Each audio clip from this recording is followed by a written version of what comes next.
तारे बोलो ना जिनिया मर कमली वाला शाहे मदीना जिनिया मर कमली वाला शाहे मदीना अल्लाहुम्मा सल्ली अला मोहब्बत मौलाना मुहम्मद वाला आली सय्यिदिना दर আগমনে দোরাই এসেছিল বিদায় বেলাতে জানি কেঁদেছিল যাকে হারানো যন্ত্রণা যাকে হারানো যন্ত্রণা তিনি আমার কামলিওয়ালা শাহে মদিনা তিনি আমার কামলিওয়ালা শাহে মদিনা আল্লাহুম্মা সাল্লি আলা मौलाना मुहम्मद वाला आली सय्यिदिना मौलाना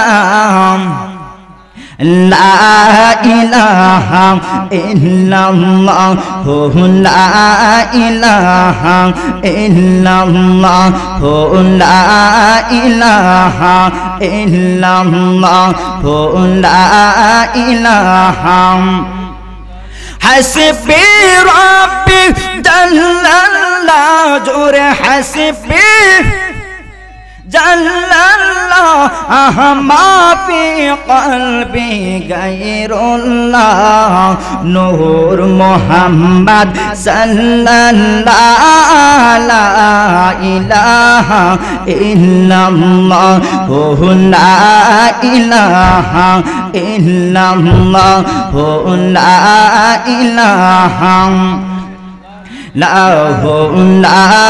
इलाहा ला इलाहा इल्लल्लाह ला इलाहा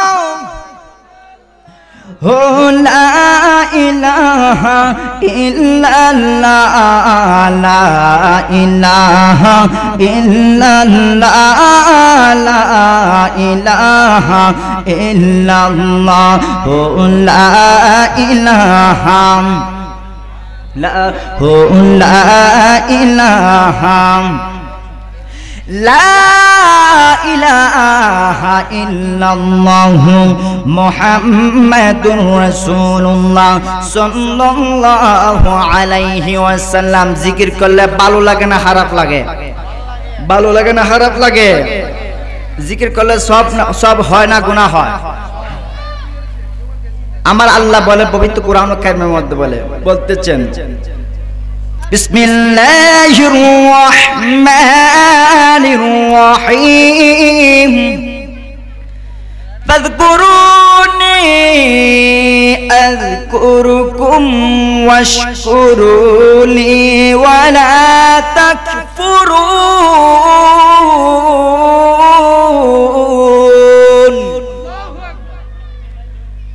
আমার আল্লাহ বলেন ফাযকুরুনি আযকুরুকুম ও বান্দারা তোমরা আমাকে স্মরণ করো আমি আল্লাহ তোমাদেরকে স্মরণ করব বলেন সুবহানাল্লাহ আল্লাহকে যদি প্রশ্ন করে আল্লাহ আপনাকে আমরা স্মরণ করি জিকিরের মাধ্যমে নামাজের মাধ্যমে কোরআন তেলাওয়াতের মাধ্যমে ও আল্লাহ আপনি আমাদেরকে কিভাবে স্মরণ করেন আমার আল্লাহ বলেন বান্দা তোমরা আমাকে স্মরণ করো জিকিরের মাধ্যমে নামাজের মাধ্যমে ইবাদতের মাধ্যমে কোরআন তেলাওয়াতের মাধ্যমে আর শুনে রাখো আমি আল্লাহ তোমাদের গুনাহ মাফের মাধ্যমে তোমাদেরকে স্মরণ করি বলেন সুবহানাল্লাহ তাহলে জিকির এমন একটা ইবাদত আমার নবীজি বলতেছেন হাদিসের মধ্যে প্রত্যেকটা জিনিস পরিষ্কার করা একটি রিয়াত আছে তেমনি ভাবে কলবের অন্তর পরিষ্কার করা রিয়াত হলো আমার আল্লাহ পাকের জিকির বলেন সুবহানাল্লাহ তাহলে ওই আল্লাহর নামে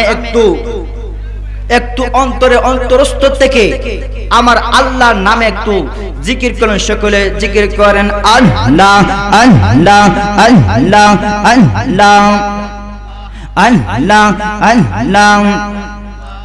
আল্লাহ আল্লাহ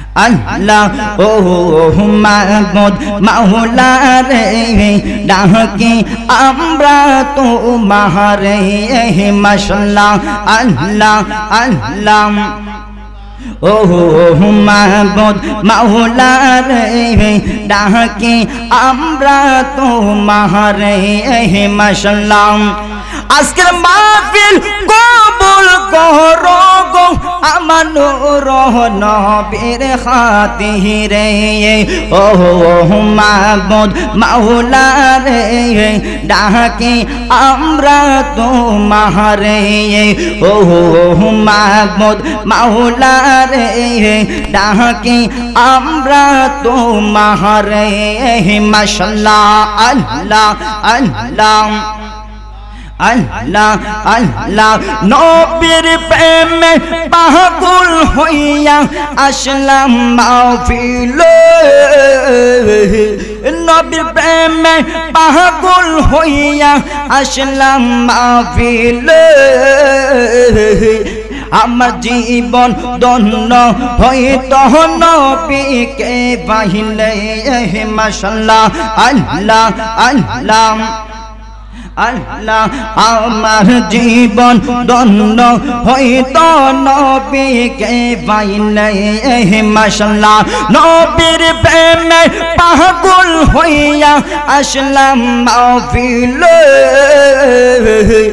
আমার জীবন ধন্য হইত নবীকে পাইলে মাশাআল্লাহ আল্লাহ আল্লাহ আল্লাহ আমার জীবন ধন্য হইত নবীকে পাইলে মাশাআল্লাহ আল্লাহ ওয়াসকুরুনি তুবা পেলো নূর নবীর প্রেমে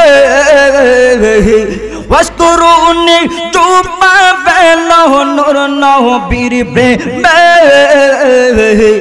আমার জীবন ধন্য হইত নবীকে পাইলে মাশাআল্লাহ আল্লাহ আমার জীবন ধন্য হইত নবীকে পাইলে মাশাআল্লাহ আল্লাহ আল্লাহ লা ইলাহা ইল্লাল্লাহু মুহাম্মাদুর রাসূলুল্লাহ সাল্লাল্লাহু আলাইহি ওয়াসাল্লাম সকলে আওয়াজ দিয়ে বলুন আল্লাহু আকবার আর আওয়াজ দিয়ে বলুন আল্লাহু আকবার আজকে মাহফিল হওয়াতে আপনারা খুশি না বেজার সবাই খুশি আজকে মাহফিল হওয়াতে আপনি আমি যতটুকু খুশি হয়েছি তার চেয়ে দ্বিগুণ খুশি হয়েছে কবরবাসীরা কথা বলেন ঠিক কিনা কবরবাসীরা আপনি আমাদের চাইতে দ্বিগুণ খুশি হয়েছে কারণ আজকে এই মাহফিল হওয়াতে কবরবাসীদের জন্য একটা নাজাতের উসিলা কি নাজাতের উসিলা তো আজকে এই কিছু আপনাদের সামনে কবর এবং হাসর নিয়ে কিছু আলোচনা করব যতটুকু সময় পাই ততটুকু আপনাদের সামনে কিছু আলোচনা করব আমি পবিত্র কোরআন কারীম থেকে আপনাদের সামনে যে আয়াত তেলাওয়াত করেছি সেই আয়াতে আলোচনা করব আপনি আমাদেরকে পালন করতে হবে কি করতে হবে পালন করতে হবে আল্লাহ রাব্বুল আলামিনের কাছে সর্বপ্রথম শুকরিয়া জানাই যে আল্লাহ রাব্বুল আলামিন আপনি আমাকে অতি মায়া করে দয়া করে এমন একটা জান্নাতের বাগানের মধ্যে আসার এবং বসার আলোচনা শোনার তৌফিক দান করেছেন সেজন্য আল্লাহর কাছে শুকরিয়া জানাই সকলে বলুন আলহামদুলিল্লাহ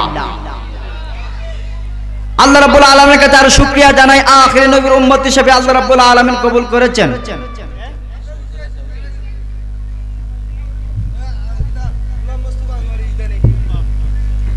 নারে তাকবীর আল্লাহু আকবার নারে রিসালাত ইয়া রাসূলুল্লাহ সাল্লাল্লাহু আলাইহি সাল্লাম বিশেষ অতিথির আগমন শুভেচ্ছা স্বাগত বিশেষ অতিথির আগমন শুভেচ্ছা স্বাগত গোলাম মুস্তফা আলিস্তানি সাহেবের আগমন শুভেচ্ছা স্বাগত গোলাম মুস্তফা আলিস্তানি সাহেবের আগমন সম্মানিত এলাকাবাসী, আমাদের বিশেষ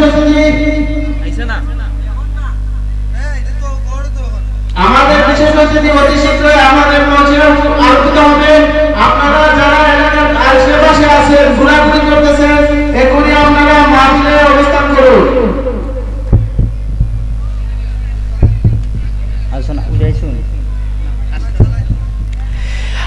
আমার আল্লাহ রাব্বুল আলামিন এই পৃথিবীর মধ্যে আপনি আমাকে পাঠিয়েছেন একটা উদ্দেশ্য। আমার আল্লাহ বলতেছেন, ওয়া মা খালাকতুল জিন্না ওয়াল ইনসা ইল্লা লিয়াবুদুন। আল্লাহ বলেন, আমি মানুষ এবং জিনকে সৃষ্টি করেছি একমাত্র আমি আল্লাহ পাকের ইবাদতের জন্য।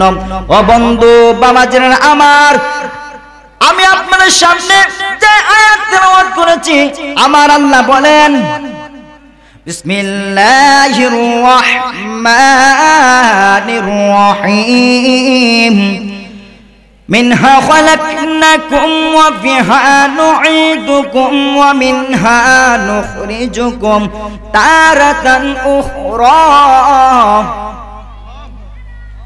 আমার আল্লাহ বলেন, মিনহা খালাকনাকুম, আমি আল্লাহ তোমাদেরকে মাটি থেকে সৃষ্টি করেছি, ওয়া ফিহা নুঈদুকুম, আবার তোমাদেরকে ওই মাটির মধ্যে আমি আল্লাহ নেব, ওয়া মিনহা নুখরিজুকুম তারাতান উখরা, আবার তোমাদেরকে ওই মাটি থেকে তোমাদেরকে পুনরুত্থান করব আমি আল্লাহ। বলেন সুবহানাল্লাহ। আসুন আয়াতের প্রথম অংশটুকু আপনাদের সামনে কিছু আলোচনা করব। আমার আল্লাহ বলেন, মিনহা খালাকনাকুম, আমি আল্লাহ তোমাদেরকে মাটি থেকে সৃষ্টি করেছি। আমার আল্লাহ রাব্বুল আলামিন যখন মানুষ বানাবেন, প্রতিনিধি বানাবেন, সমস্ত ফেরেশতাদেরকে নিয়ে আমার আল্লাহ রাব্বুল আলামিন একটি বৈঠকের মধ্যে বসলেন। ফেরেশতাদেরকে বললেন, ও ফেরেশতারা, ওহো ফেরেশতারা, আমি দুনিয়ার মধ্যে মানুষ বানাতে চাই, প্রতিনিধি বানাতে চাই। কি বানাতে চাই? মানুষ বানাতে চাই। ফেরেশতারা ডাকতে বলে, আল্লাহ, ও পারেন আল্লাহ, মানুষ বানানো কি প্রয়োজন, প্রতিনিধি বানানো কি প্রয়োজন? আমরা তো ফেরেশতারা, কোটি কোটি ফেরেশতারা আল্লাহ, আমরা তো আপনার ইবাদত করতেছি। আমার আল্লাহ বলেন, ইন্নী আ'লামু মা লা তা'লামুন। আমার আল্লাহ বলেন, নিশ্চয় আমি আল্লাহ যাহা জানি তোমরা তাহা জানো না, তোমরা তাহা জানো না। আমার আল্লাহ রাব্বুল আলামিন প্রতিনিধি বানাবেন।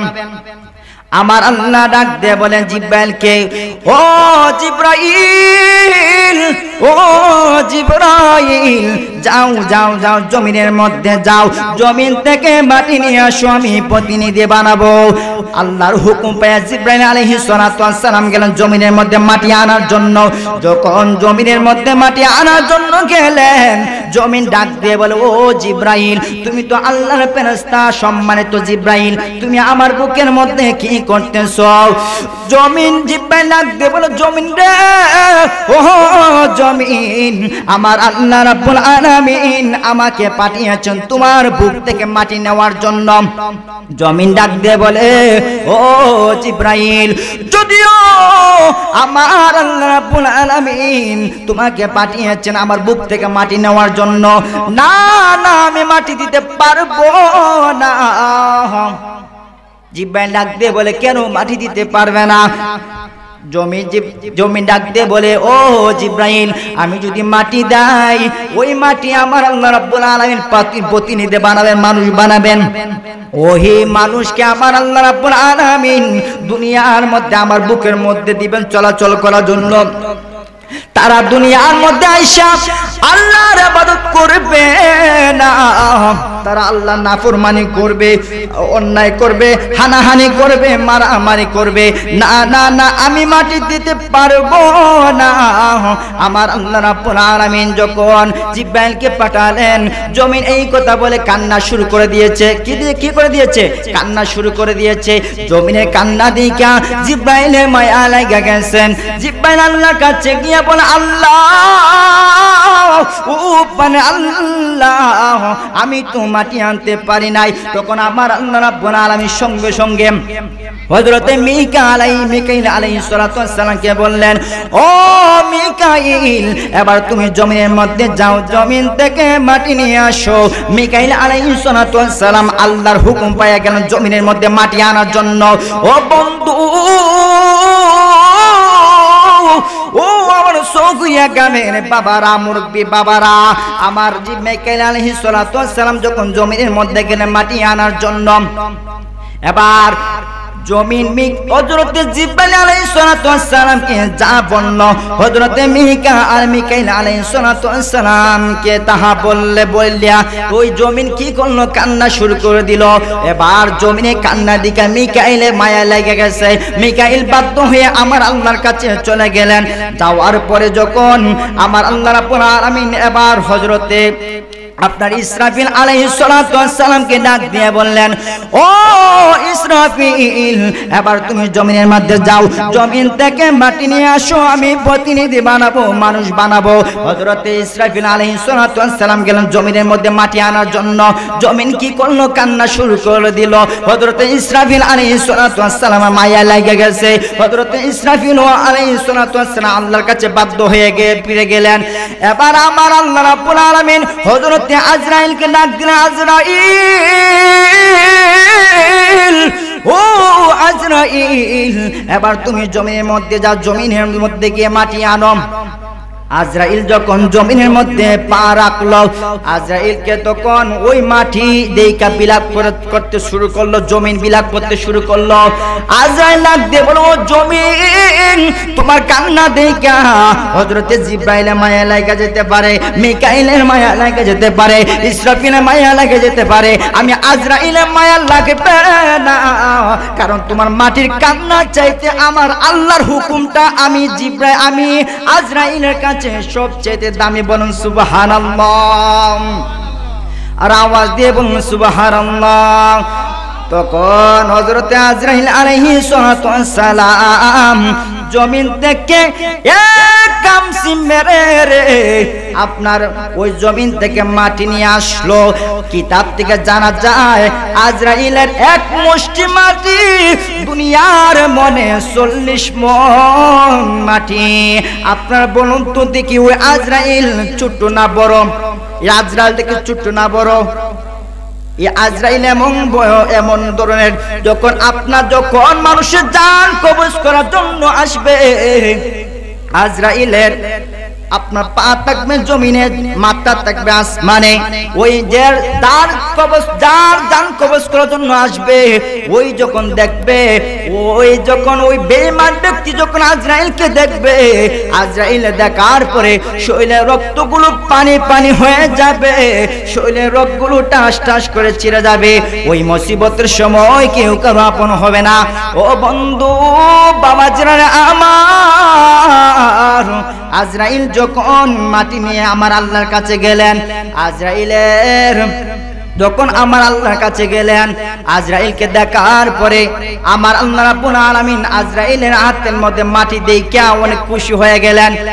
আল্লাহ বলেন, ও আজরাইল, জিব্রাইলকে পাঠাইলাম, মিকাইলকে পাঠাইলাম, ইসরাফিলকে পাঠাইলাম, মাটি আনতে পারলো না, তুমি আজরাইল কেমনে আল্লাহ? আজরাইল বলে, মাটি কত কান্নাকাটি করেছে, আমি আজরাইলের মায়া লাগে নাই, আমি আল্লাহর, তুমি আল্লাহর হুকুমটা সবচেয়ে দামি, এই জন্য মাটি কান্নাকাটি আমি আজরাইলের কাছে পছন্দ হয় নাই, এজন্য তোমার আল্লাহ, আপনি আল্লাহর হুকুম পালন করার জন্য আমি জমিন থেকে কামসি মেরে মাটি নিয়ে এসেছি। তখন আমার আল্লাহ আজরাইলের প্রতি খুশি হয়ে আজরাইলকে বললেন, ও আজরাইল, ও আজরাইল, এই মাটি দিয়ে যত প্রতিনিধি বানাবো, মানুষ বানাবো, আজকে থেকে সকল পানি জান কবজ করার দায়িত্ব তুমি আজরাইলকে আমি আল্লাহ দিয়ে দিলাম। বলেন সুবহানাল্লাহ। ওই আজরাইল আপনি আমার কাছে যখন আসবে তখন কেউ কিন্তু আজরাইলের কাছ থেকে রেহাই পাবে না।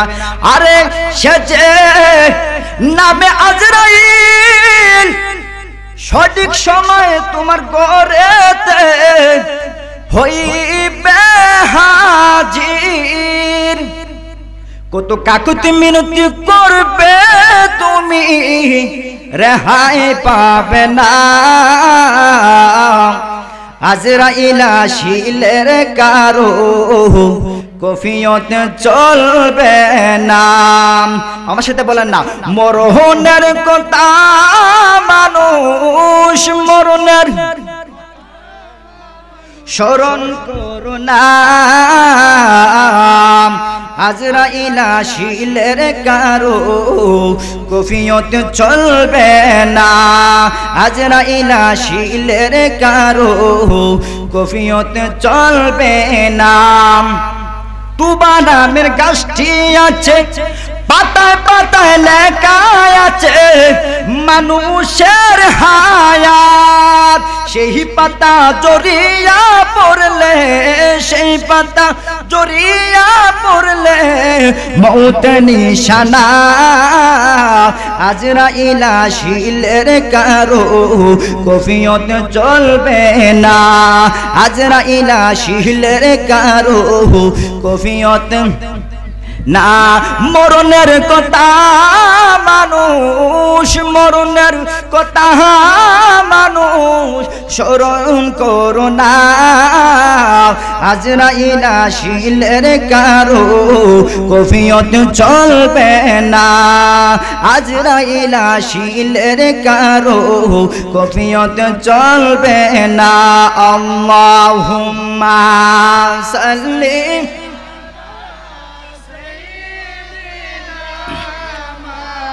আহার। ও আমার সৌরিয়া গ্রামের বন্ধুরা, মুরব্বী বাবারা, আমার আল্লাহ রাব্বুল আলামিন যখন মাটি আল্লাহ আজরাইল আলাইহিস সালাতু ওয়াস সালাম যখন মাটি আনলেন, আমার আল্লাহ রাব্বুল আলামিন সকল ফেরেশতাদেরকে বললেন, ও ফেরেশতারা তোমরা আদম বানাও। কি বানাও? আদম বানাও। সকল ফেরেশতারা আদমের ওল বডি বানালেন, কিন্তু একটা জিনিস বানাতে পারেন না। বলতে পারেন হুজুর ওই জিনিসটার নাম কি? ওই জিনিসটার নাম হলো চেহারা। কি চেহারা? ফেরেশতারা ডাক দিয়ে বলে, আল্লাহ ও মানে আল্লাহ, তোমার সকল তোমার আদমের ওল বডি বানালাম কিন্তু চেহারা বানাতে পারি না। আমার আল্লাহ বলে, ফেরেশতারা ও ফেরেশতারা, তোমরা যদি আমার আদমের চেহারা বানাতে চাও তোমরা পেছন দিকে তাকাও। দেখা যায় যখন ফেরেশতারা পেছন দিকে তাকালো, তারা দেখতেছে আমার আল্লাহ রাব্বুল আলামিন একটা কুদরতি চেহারা দেখা যায়। বলুন সুবহানাল্লাহ। ওই চেহারা দিয়ে আদম চেহারা বানালেন, কারণ এই চেহারাটা এমন একটা চেহারা দেখবেন জাহান্নামের মধ্যে কিন্তু যখন আপনার জাহান্নামীদেরকে যখন জাহান্নামের মধ্যে পালানো হবে কিন্তু তাদের চেহারা দিয়ে পালানো হবে না, বিভিন্ন জীব জন্তু চেহারা দিয়ে তাদেরকে জাহান্নামের মধ্যে পালানো হবে। এর জন্য কেউ যদি কোনো ছোট্ট বাচ্চাদেরকে আঘাত করেন বা অন্য কাউকে আঘাত করেন, চেহারার মধ্যে কোনোদিন আঘাত করেন না, কারণ এই চেহারাটা হলো আমার আল্লাহ রাব্বুল আলামিনের কুদরতি চেহারা। কি? আল্লাহ কুদরতি চেহারা, চেহারার মধ্যে আঘাত করা যাবে না। ও বন্ধু, যখন আদম বানানোর পরে আমার আল্লাহ রাব্বুল আলামিন আদমের ভিতরে যখন রূহ দিলেন, রূহ দেওয়ার পরে রূহ ফিরে আসে। একবার যখন দিলেন রূহ ফিরে আসে, দ্বিতীয়বার যখন দিলেন রূহ ফিরে আসে। আমার আল্লাহ বলেন, রূহ ও রূহ রে, তোকে আমি আদমের ভিতরে প্রবেশ করাই, তুই কেন বাহির হয়ে আসস? রূহ ডাক দেবেন, আল্লাহ ওহো পারেন না, তোমার আদমের ভিতরে যে অন্ধকার আমি থাকতে পারবো না, তোমার আদমের ভিতরে যে অন্ধকার আমি থাকতে পারবো না। এবার আমার আল্লাহ রাব্বুল আলামিন ওই রূহটাকে তৃতীয়বার প্রবেশ করেন আদম আলাইহিস সালাতু ওয়াস সালামের ভিতরে। এবার রূহ তো ফিরে আসে না। আমার আল্লাহ রূহ নাক দিয়ে বলে, রূহ ও রূহ রে, তোকে একবার প্রবেশ করালাম তুই ফিরে আসস, দ্বিতীয়বার প্রবেশ করালাম তুই ফিরে আসস, তৃতীয়বার কে প্রবেশ করালাম পরে তুই কেন ফিরে আসিস না? রূহ ডাক দিয়ে বলে, ও আল্লাহ আমি এখন কিভাবে ফিরে আসি গো আল্লাহ?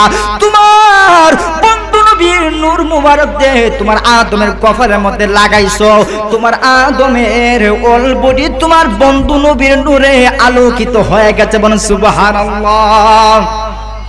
আমার নবী যে হলেন নূর নবী। কি নবী? নূর নবী। এটা আপনাদের বিশ্বাস করেন কি করেন না? না করলে ঈমান থাকবে? তাহলে আপনি আমাদের নবী হলেন নূর নবী। অসংখ্য আয়াত এবং হাদিস রয়েছে নবী যে নূর।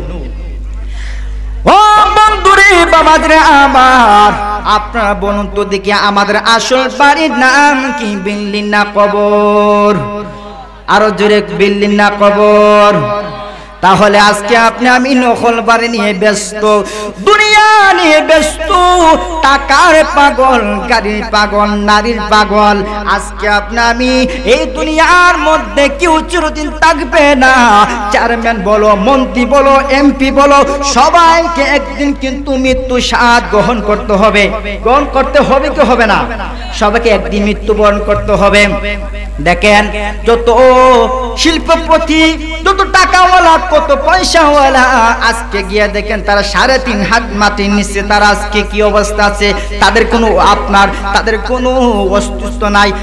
তাদের কোনো কেমন, তারা কি অবস্থা আছে আজকে তারা বুঝতেছে। কারণ তারা টাকা দুনিয়ার মধ্যে তৈরি করে গিয়েছে, আল্লাহ রাস্তা দান করে নাই। এজন্য আমাদেরকে এই দুনিয়ার মধ্যে এসেছি, একদিন সবাইকে কবরের দেশে যাইতে হবে কি হবে না? যাইতে হবে কি হবে না? আমার আল্লাহ পবিত্র কোরআনুল কারীমের মধ্যে বলেন, কাইফা তাকফুরুনা বিল্লাহি ওয়া কুনতুম আমওয়াতান ফাআহইয়াকুম সুম্মা ইউমীতুকুম সুম্মা ইউহয়িকুম সুম্মা ইলাইহি তুরজাউন। আমার আল্লাহ বলেন, কাইফা তাকফুরুনা বিল্লাহি, তোমরা কিভাবে আল্লাহকে অস্বীকার করো? কিভাবে আল্লাহকে অস্বীকার করো? কাইফা তাকফুরুনা বিল্লাহি ওয়া কুনতুম আমওয়াতান, তোমরা ছিলে প্রাণহীন। ফাআহইয়াকুম, আমি আল্লাহ তোমাদেরকে জীবন দিয়েছি। কি দিয়েছি? জীবন দিয়েছি। সুম্মা ইউমীতুকুম, আবার আমি আল্লাহ তোমাদেরকে মৃত্যুবরণ দিব। সুম্মা ইউহয়িকুম, আবার তোমাদেরকে জীবিত করব। সুম্মা ইলাইহি তুরজাউন, আবার আমি আল্লাহর দিকে তোমাদেরকে ফিরে নিয়ে আসব। সুবহানাল্লাহ। আর আওয়াজ দিয়ে বলুন না সুবহানাল্লাহ। ওই কবর দেশে আমাদেরকে যাইতে হবে কি হবে না? আজকে লন্ডন বলো, আমেরিকা বলো, ইতালি বলো, আজকে কিন্তু ভিডিও কলের মধ্যে যে আমাদের যুগ, ভিডিও কলে কিন্তু মাতা যায়। আমি কথা বলতে পারি একজন আরেকজনের সাথে, কিন্তু বাড়ির পাশে আপনার আমার পিতা মাতা, দাদা দাদি, নানা নানি, ওই কবরের মধ্যে কি অবস্থা আছে আমি জানি না। তাহলে বোঝা গেল আপনি আমাদের কাছ থেকে যে জিনিসটা দূর, এটা হলো আপনার কবর। কবর দেশ কিন্তু আমাদের কাছ থেকে সবচেয়ে দূরে। আর সবচেয়ে কাছে যে জিনিসটা হলো সেটা হলো মালাকুল মউত। আপনি মালাকুল মউতকে যদি ভয় করে পৃথিবীর এক প্রান্ত থেকে অন্য প্রান্ত যাও, কিন্তু কেউ মালাকুল মউত থেকে বাঁচতে পারবে না, বাঁচতে পারবে না। তাহলে ওই কবর হলো আমাদের হলো আসল ঘর। কি ঘর? আসল ঘর। ও বন্ধুরে বাবাজরা আমার, ওই কবরের কথা আমি কি বলবো? আমার নবী বলেন, কোন ব্যক্তি যদি দৈনিক 20 বার মরণের কথা চিন্তা করে, কয়বার? আর জোরে, কয়বার? আমার নবী বলেন, কোন ব্যক্তি যদি দৈনিক 20 বার মরণের কথা চিন্তা করে, আর ওই দিন যদি ওই ব্যক্তিরা মারা যায়, আমার আল্লাহ রাব্বুল আলামিন তার মরণটাকে শহীদের মর্যাদা দান করে দিব। বলেন সুবহানাল্লাহ। আরো বলেন সুবহানাল্লাহ। ওই কবরের মধ্যে নবী ছাড়া উপায় থাকবে না, আসলে নবী ছাড়া উপায় থাকবে না, মিজান নবী ছাড়া উপায় থাকবে না। আজকে আপনি আমার দেশের মধ্যে ওই নবী বিরুদ্ধে কথা বলে, কি বলে? নবীর বিরুদ্ধে কথা বলে। আর মেশিন খাইলা হার দ্বারা মোল্লা সিল্লা না, নবীর কারণে আজকে এত সুন্দর ইসলাম পেয়েছো, কেমন করে ওই নবী বিরুদ্ধে কথা বলো? কারণ আমার নবীজিকে স্বয়ং আমার আল্লাহ রাব্বুল আলামিন ভালোবেসেছেন। ভালো স্বয়ং আমার আল্লাহ রাব্বুল আলামিন ওই নবীকে ভালোবাসেছেন, যে এই নবীজি হলেন কবরের সাথী। মুসিবতে না পায় যদি করোনা তোমার, কবরে হাসরে কি হবে আমার? আমার সাথে বলেন না, কবরে হাসরে কি হবে আমার? মুসিবতে না পায় যদি, মুসিবতে না পায় যদি করুণা তোমার, কবরে হাসরে কি হবে আমার? কবরে হাসরে কি হবে আমার? আছি তো ডুবে আমি পাপের সাগরে, না জানে কি হবে ও পারে হাসরে। তোমারি সুপারিশ বিনে কেমনে হব পার, কবরে হাসরে কি হবে আমার? কবরে হাসরে কি হবে আমার?